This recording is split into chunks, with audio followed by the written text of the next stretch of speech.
Oiê! Hoje eu vou te ensinar como trabalhar com esse giz pastel seco e esse lápis pastel seco no cachorrinho Yorkshire. Esse é o giz Rembrandt e esse é o lápis pastel seco da Carbotelo. Você já se perguntou como usar o giz e como usar o lápis? Ou quando usar o giz ou quando usar o lápis? Na verdade, se você quiser fazer um York desse só com giz, é possível. Mas eu gosto de usar o lápis para fazer os detalhes menores, os detalhes de pelos principalmente. Porque aqui eu tenho a pontinha do lápis, então eu consigo trabalhar as voltinhas de uma forma mais tranquila. Aqui eu teria que usar a lateral desse giz. O problema é que o giz vai se desgastando com o tempo, então ele vai se tornando arredondado, fica um pouco mais difícil, mas também dá para fazer. Nesse York eu usei o giz para fazer a parte de fundo e o lápis para trabalhar os detalhes por cima da parte de fundo. Usando esse daqui para fazer a parte de fundo, você pode usar tanto o claro quanto o escuro. E você pode mesclar esse giz com outro giz da mesma marca. Só que você não consegue fazer um esfumado desse giz com outra marca. Por quê? Porque a quantidade de aglutinantes de uma marca para outra é diferente. Então você não vai conseguir um esfumado bonito. Já o lápis Carbotelo, já com Conté Paris ou outra marca se misturam, porque a quantidade de aglutinantes são parecidas, então não tem problema nenhum misturar os lápis. Os gizes não se misturam, os lápis se misturam. Quando você fizer o fundo, você tem que esfumar. Você pode usar o esfuminho ou pode usar o dedo. Depois que você esfumar, você vem e passa o seu lápis puxando a direção dos pelos. Como exemplo, os pelinhos da testa, que você vai perceber que estão descendo sobre os olhos. Então você vai puxando os pelos na direção dos olhos. Os pelinhos da orelha já vão para fora, mas toda a área do cachorro é esfumada primeiro com o giz. Para fazer a orelha do Yorkshire, eu usei esses dois giz.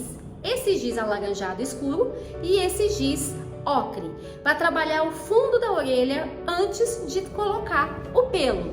Então eu usei os dois porque o Yorkshire é um pouco alaranjado. Como você vê na orelha, tem um fundo meio amarronzado. Eu usei os dois para depois eu vir com o lápis por cima para trabalhar todos os pelos. Eu usei o pelo com esses dois lápis aqui. O lápis meio amarelado com esse lápis rosado. E eu fui trabalhando todos os pelos. Comecei fazendo a direção de pelo por pelo, pelagem por pelagem. E a parte externa, eu usei o lápis marrom. Eu usei o marrom escuro e o marrom claro. Principalmente quando os pelinhos vão saindo para fora. E usei esse lápis mais claro para poder fazer os pelos por cima dos olhos, na testa do Yorkshire. E usei o giz branco também da Rembrandt. Esse giz branco da Rembrandt para poder fazer todos os pelos com alto brilho também em volta do olhinho do cachorro. E os olhinhos eu usei o lápis azul escuro com o lápis preto, para não colocar somente o preto, porque se você coloca só o preto vai ficar muito contraste. Então eu ponho o azul no fundo e o preto. E o alto brilho eu uso o giz, um pinguinho do giz branco ou o lápis branco para dar aquele brilhinho no olho do cachorro. O nariz do cachorro eu usei esses lápis da Carbotelo. Eu usei o lápis pastel seco marrom, usei o ocre, usei o rosado e usei o marrom para fazer todos os detalhes em volta do nariz e dentro do nariz, e usei também um pouco do lápis preto com o marrom escuro. Usei esses três lápis para poder fazer a parte de baixo do nariz, os pelinhos de baixo do nariz do cachorro.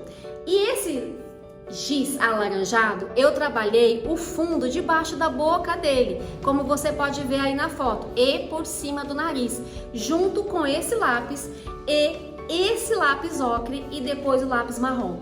Então eu fui trabalhando todo o fundo e voltei o pelo com esse laranja, um pouquinho desse terra de siena queimada e fui puxando os pelos mais escuros, como você pode ver, em volta do nariz do cachorro, entre a sobrancelha dele, entre o olho. Eu fui puxando toda a parte escura com terra de siena queimada.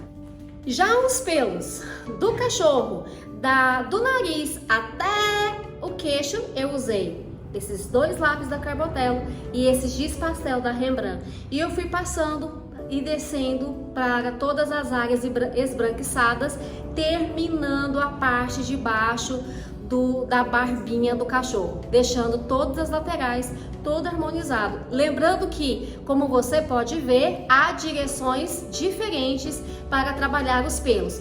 Os pelos mais finos, sempre use o lápis. Os pelos com mais brilho, use o giz. A parte do pescoço do cachorro, eu usei esse giz marrom com esse giz claro para fazer o fundo.